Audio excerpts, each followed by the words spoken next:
కన్నయ్య, అశోక్ నీకు రక్తదానం చేసుండకపోతే నువ్వు ఈ పాటికి చనిపోయి ఉండేవాడి.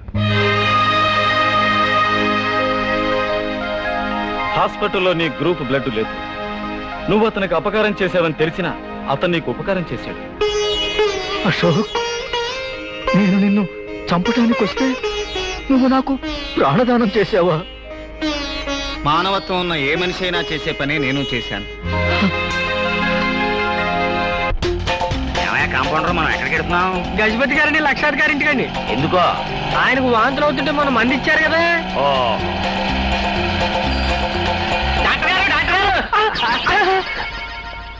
ఎవరయ్యా నువ్వు? గజపతి గారు అబ్బాయిలండి. ఆహా, మీ ఇంటికే బయలుదేరాం. రానక్కర్లేదే, చెప్పడానికి వస్తున్నాను సార్. నేను చెప్పరా, ఒక్క డోస్ ఇచ్చానంటే దెబ్బకి వాంతులు తగ్గిపోతాయని. పోవటం కరెక్టే గాని తగ్గిపోవడం జరగలేదండి. మీరు ఇచ్చిన మందులతో మా నాన్నగారు పోయారండి.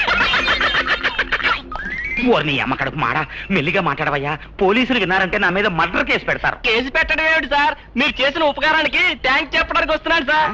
నీకేమన్నా మెంటలుందా? మీ నాన్న చచ్చిపోతే నాకు థ్యాంక్స్ చెప్పడం ఏంటయ్యా?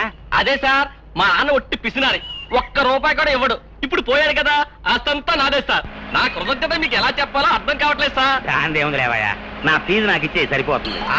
డాక్టర్ గారు, మీరేదో మాట్లాడారు, నాకు వినపట్టం లేదు. నా ఫీజు అయ్యా. కొంచెం గట్టిగా మాట్లాడండి. నా ఫీజు అయ్యా బాబు. వినపట్టం లేదండి. వీడి కొడుకున్నాడా? వాడిని తీసుకురా. వీడికి చావు మంది ఇచ్చానంటే వీడి ఫీజు, వీడి బాబు ఫీజు వాడే కడతాడు. వినపడిందండి. ఫీజు. అమ్మో అమ్మో అమ్మో. లేకపోతే ఫీజు అనేసరికి సడన్ గా చెవుడు వచ్చింది వేధవకి. స్టార్ట్ చేయి. ఏమి సుశీల, నీ బర్త్డే పార్టీ ఇంట్లోనే జరుపుతావా? నేను you just take coffee here. మిమ్మల్ని అందరినీ ముందు ఇందిరా పార్క్ కి, ఆ తర్వాత రాంబో పిక్చర్ కి నా ఖర్చు మీద తీసుకెళ్తాను. రండి. ఎందుకు నాయనమ్మ అమ్మ ఎప్పుడు అలా తిరుగుతుంది? తిరిగే కాలు తిట్టే నోరు ఆగవని సామెతమ్మ. ఒక్కొక్క మనిషికి ఒక్కొక్క రకం బుద్ధి. ఏమే, ఆ కాఫీలు ఏవో తొందరగా ఇప్పిస్తే మనం బయలుదేరొచ్చుగా. అలాగే. ఇదిగో, ఇక్కడ కాఫీలు కావాలి.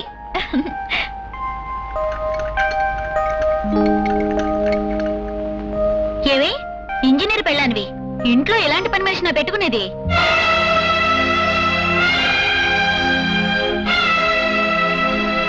పని మనుషుల్లో కూడా ఖరీదైన వాళ్ళు ఉంటారా? ఇలాంటి వాళ్ళు మోడర్న్ గా ఉండరు. వాళ్ళ వల్ల బ్యాక్టీరియా మనం తినే పదార్థాల్లోకి వస్తుంది. చిచి, 2000 రూపాయలు ఇచ్చిన పాడు చేశావు.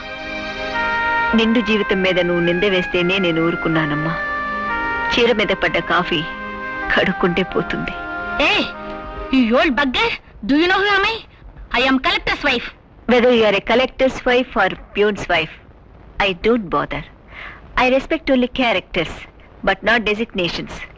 For your information, నేనే ఇంటి యజమానురాల్ని. చిచి, పార్టీకి పిలిచి మమ్మల్ని అవమానిస్తావా? రెండో పదం. ఏమి, నా మాట వినవే? ఏమండి?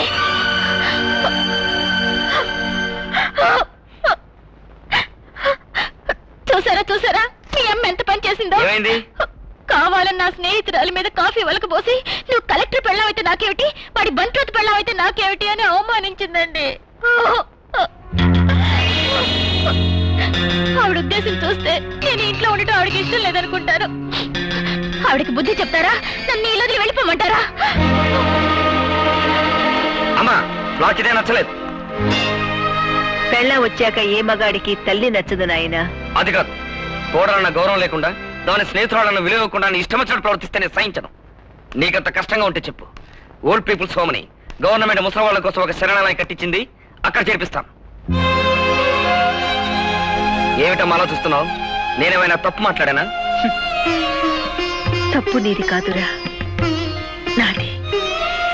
ప్రతి గురువు చిన్నతనంలో విద్యార్థికి గురుదేవో భవ, పితృదేవో భవ, మాతృదేవో భవ అని నేర్పుతాడు. అంటే గురువుని, తండ్రిని, తల్లిని దైవంతో సమంగా చూడాలని. కానీ నేనే నీ గురువు నవడం చేత మాతృదేవో భవ అని చెప్పడానికి సిగ్గుపడి తల్లిగా చెప్పలేకపోయాను. అందుకే దేవతలా కనిపించాల్సిన ఈ తల్లి నీకు దెయ్యంలా కనిపిస్తోంది.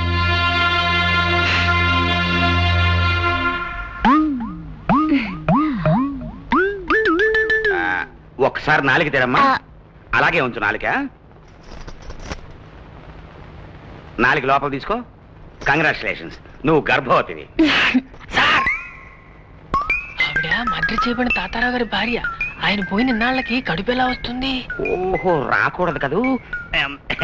సారీ అమ్మా, మీది కడుపు కాదు, కడుపులో ఏదో బల్ల పెరుగుంటుంది అంతే.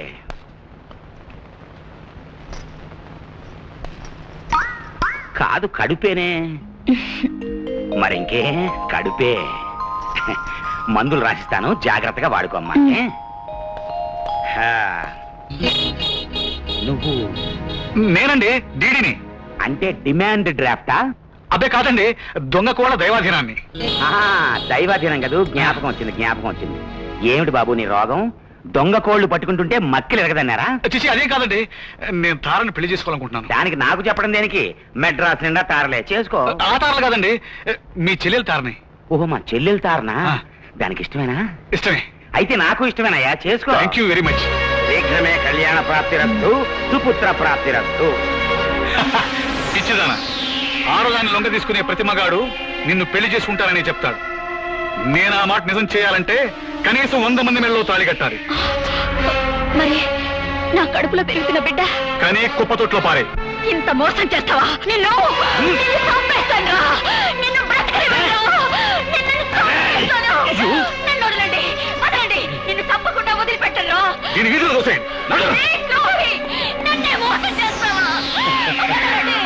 తన తాళిని తానే తెచ్చుకునే ఇలాంటి ఆడదాన్ని వీధుల్లో ఎగతాళి చేస్తే గానీ బుద్ధి రాదు. ఇదిగో అత్తగారు, ఈ పట్టు చీర ఇస్త్రీ చేసి పెట్టండి.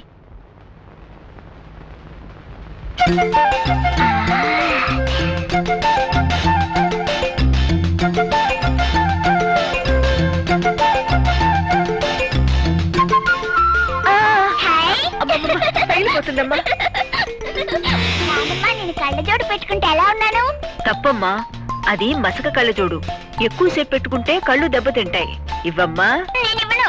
ఇవ్వమన్నానా లేదా? ఇవ్వమ్మా. నేను ముసల్దాన్ని అయితే నీలాగే ఉంటానా లేదా? అచ్చో నాలాగేనే ఉంటావు. మా అమ్మ గది ఇవ్వమ్మా. నేను ఇవ్వను. అవతల అమ్మ తిడుతుందమ్మా. ఇవ్వనంటే మా అమ్మ గది ఇవ్వమ్మా. మా అమ్మ. ఇవ్వనమ్మా.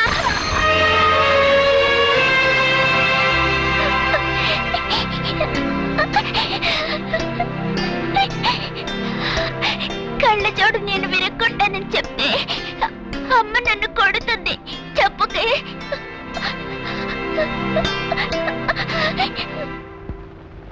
అయ్యో, ఏమండి, ఏమండి, ఇలా రండి. అయ్యో, చూసారా మీ అమ్మ ఎంత పని చేసిందో. పంట పని మీద ఉండి ఈ రోజు శ్రావణ శుక్రవారం వరలక్ష్మి వ్రతం చేసుకుంటాను, కాస్త పట్టు చీర ఇస్త్రీ చేసి పెట్టండి అత్తగారు అంటే ఎంత పని చేసిందో చూడండి. నా భర్త బాగుండాలని, నా ఐదోతనాన్ని కాపాడమని వరలక్ష్మిని అడుగుదామని పూజ చేసుకోబోతే ఇలా ఈ చీర తగలబడిందంటే నేను తనలాగా విధవరాల్ని కావాలనేగా. అమ్మా, నీ మనసులో ఏదైనా ఉంటే చెప్పు, అంతేగాని ఇలా ఏదో ఒక అశుభం చేసి కోడల్ని సాధించాలి మాత్రం చూడకు. ఇక వాదోపవాదాలు అనవసరం. ఈ రోజు మా నాన్న కబురు చేస్తాను. ఉంటే ఆవిడన్నా ఇంట్లో ఉండాలి, లేకపోతే నేనన్నా ఉండాలి అంతే.